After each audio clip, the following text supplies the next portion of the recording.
Hello everyone, welcome. Today I'm going to be discussing 6 beauty brands that nobody talks about.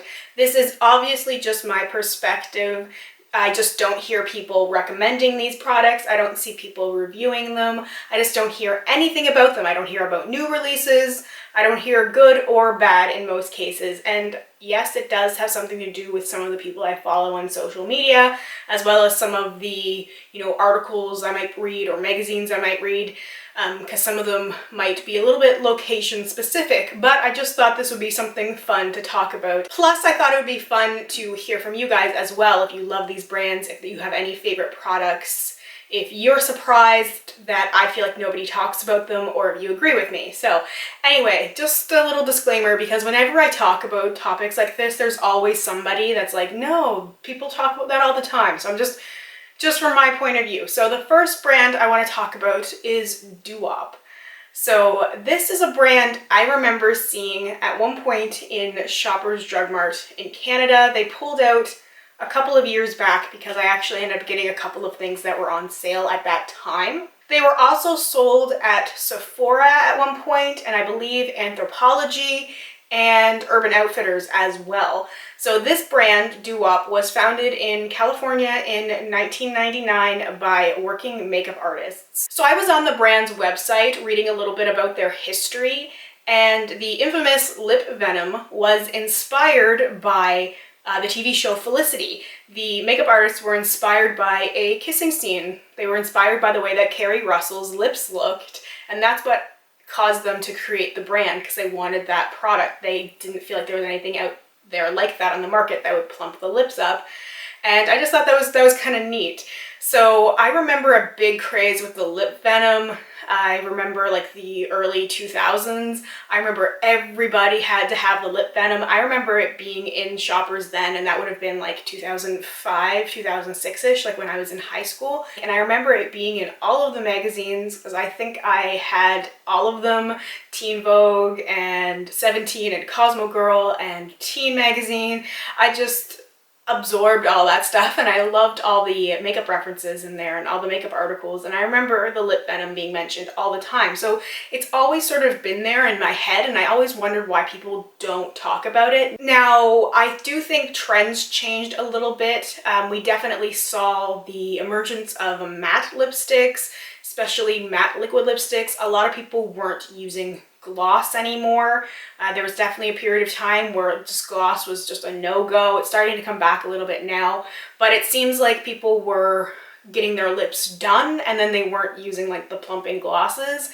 And now there seems to be a trend again where people are getting rid of their lip plumpers and kind of embracing their natural lips. So I don't know if the lip venom will be able to make a comeback. It still exists. They're still selling products. Some of the retailers that supposedly sell Doop seem a little sketchy, but they have their own website as well. From my research, there were a lot of people who complained about reactions to the lip venom, which could have potentially caused the brand to sort of disappear a little bit. They're an indie brand as well, so they don't have the support of a big company behind them. Some smaller brands can really flourish when they have a big company doing all that work, and it can be difficult sometimes for smaller companies without help to do very well or have people talking about it, because presumably they're not sending out PR for any of their new products. I'm just guessing here. It's not fact, but I just don't see people talking about it. You don't really see it in unboxings. I don't watch them much anymore, so correct me if I'm wrong. If you happen to watch those like stuff beauty gurus get videos or those PR unboxings, if you see Doop mentioned, but I can't find anything, and a lot of the reviews that are out there are old. People reviewed them years and years ago. It's nothing recent. They have some pretty cool looking products though. They have these iced tea lipsticks. They have compacts in the shape of seashells. It just looks really cool. I like their aesthetic. It really seems like a 90s does the 60s kind of vibe.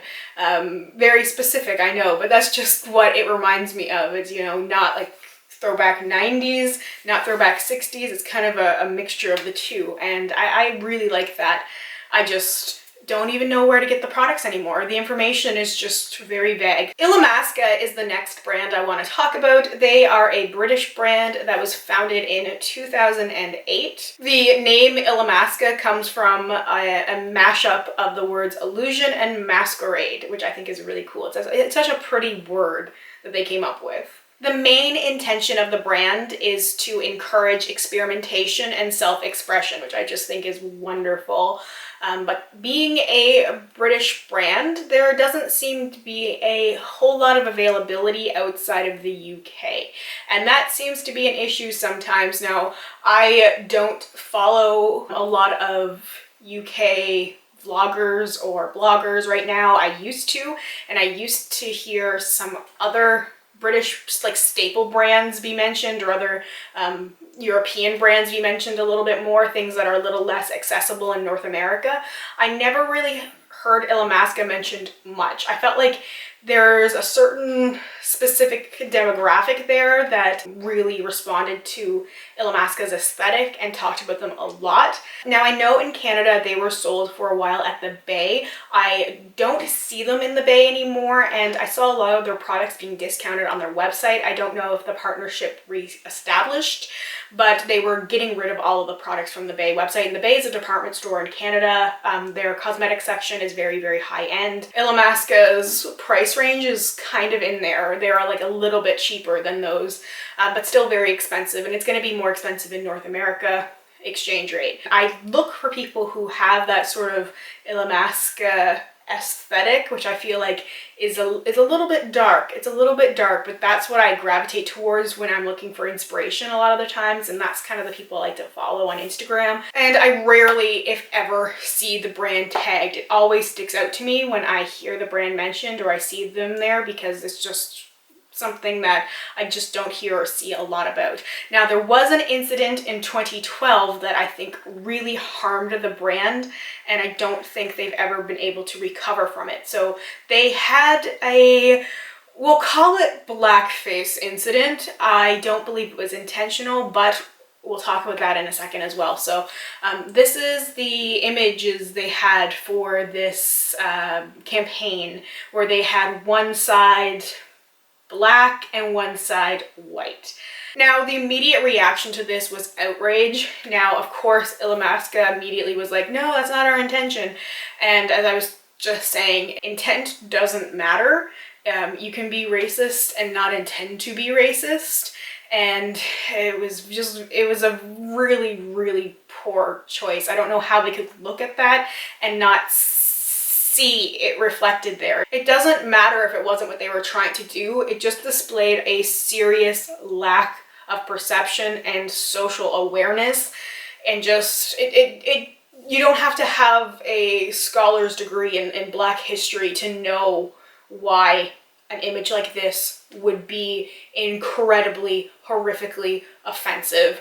So I don't think that in all the years past that incident, they've been able to overcome it. The next brand I want to talk about is Joe Fresh. So Joe Fresh is a Canadian brand, and that pretty much says it right there why they are not talked about. So Joe Fresh was founded in 2006 as a clothing brand by Joe Mimran, who is also the founder of Club Monaco. My fellow Canadians might recognize him from Dragon's Den, which is our version of Shark Tank.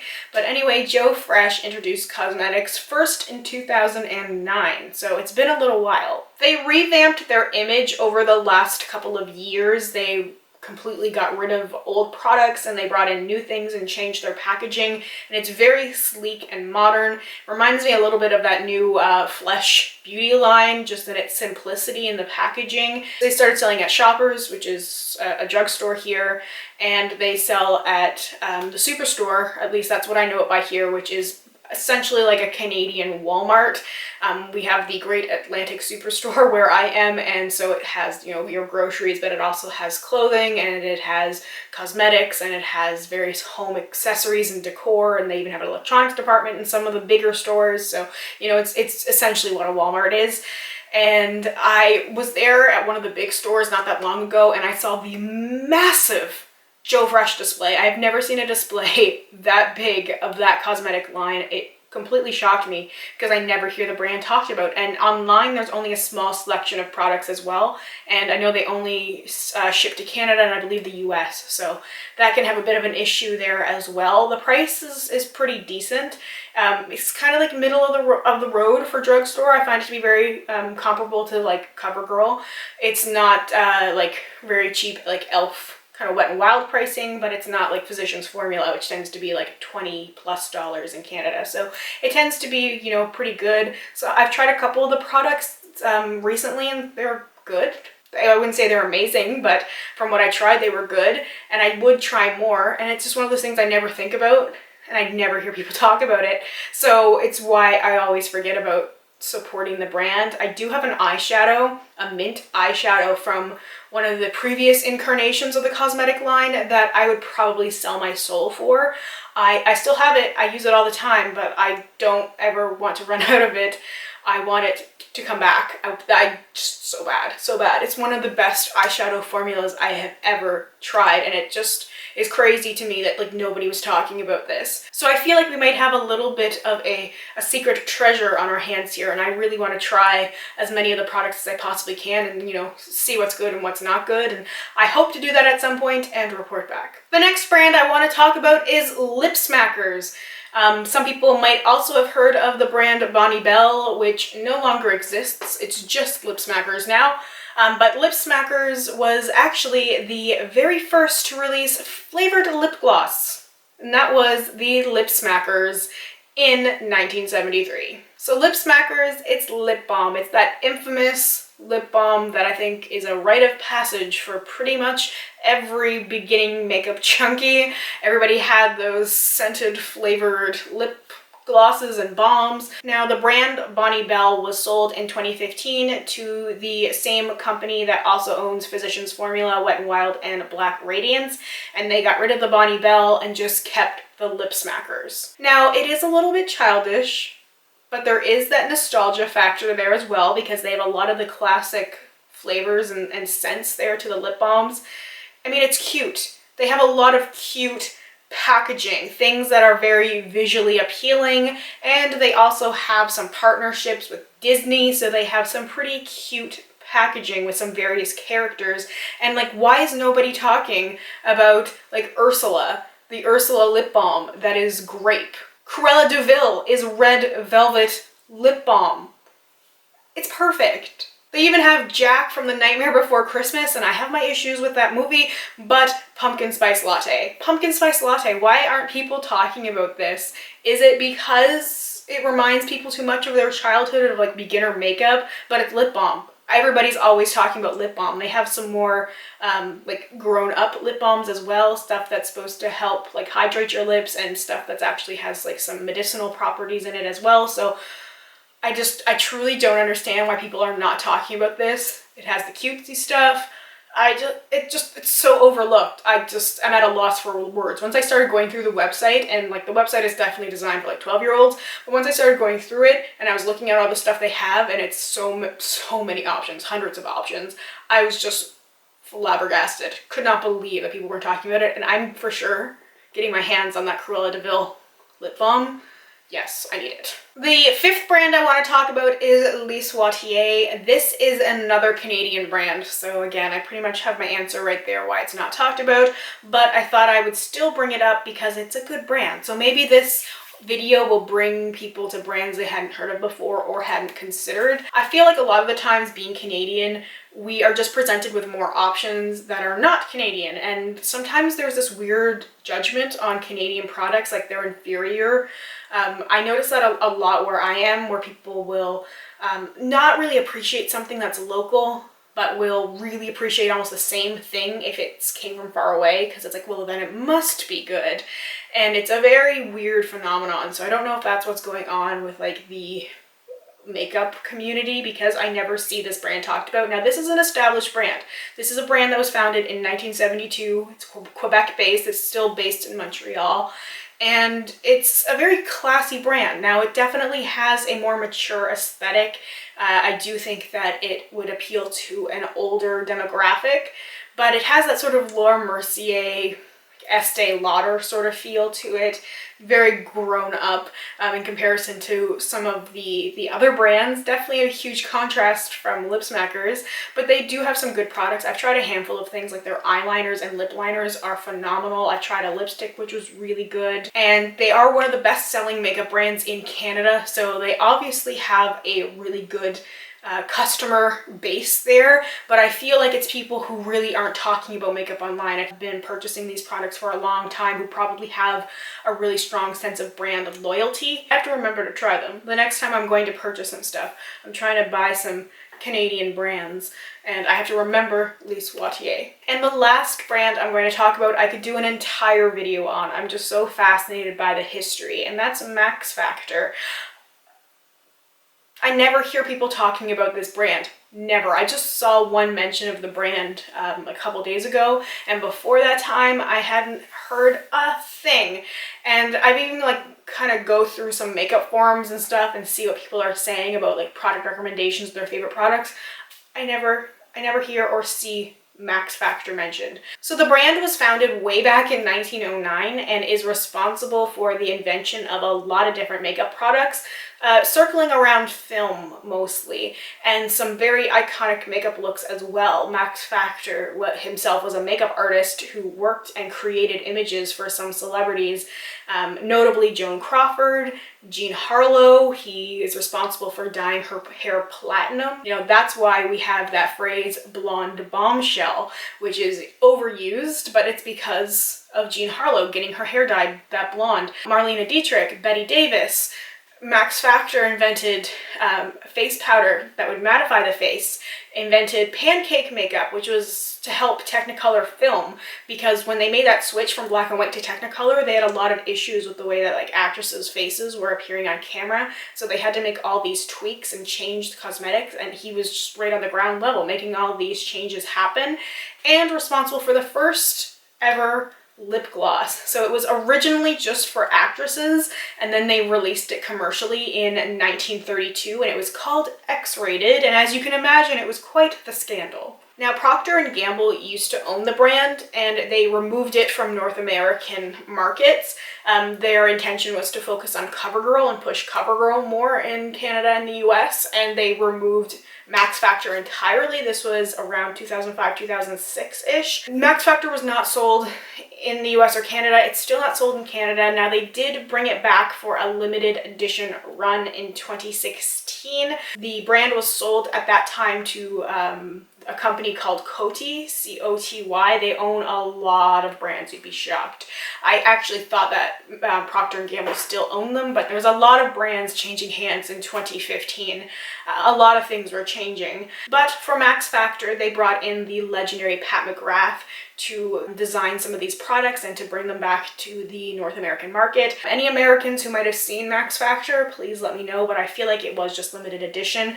The information is a little bit sparse out there. Now, obviously, Pat McGrath is no longer involved with the brand because she has her own line, so they had to find new creative direction. They just recently hired a makeup artist, Wendy Rowe, and she really wants to try and make the brand more inclusive. She wants to try and reach a younger demographic as well, and hopefully bringing it back to a North American audience is one of the plans. And that's one reason why I feel like it's not talked about that much right now, because it's inaccessible, and I'm not sure what the brand's reputation is somewhere else. If you are in the UK, maybe you have a little bit more perspective on what people think about Max Factor. Now, I know here back when they did have it, it did have that prestige factor, and it was sort of high-end for the drugstore. I still remember seeing the displays in a store called Zellers, and I remember thinking, like, someday I'm gonna buy all this Max Factor stuff, because they would have the images of the old Hollywood stars on there, and I was just so drawn to it, and then I just never got to do it, because by the time I had makeup purchasing money, the brand was gone. So I'm curious about how the brand is perceived elsewhere, and if I just have this kind of lofty idea of the brand, or if it's totally justified. But anyway, that is everything for these brands that I feel like nobody talks about.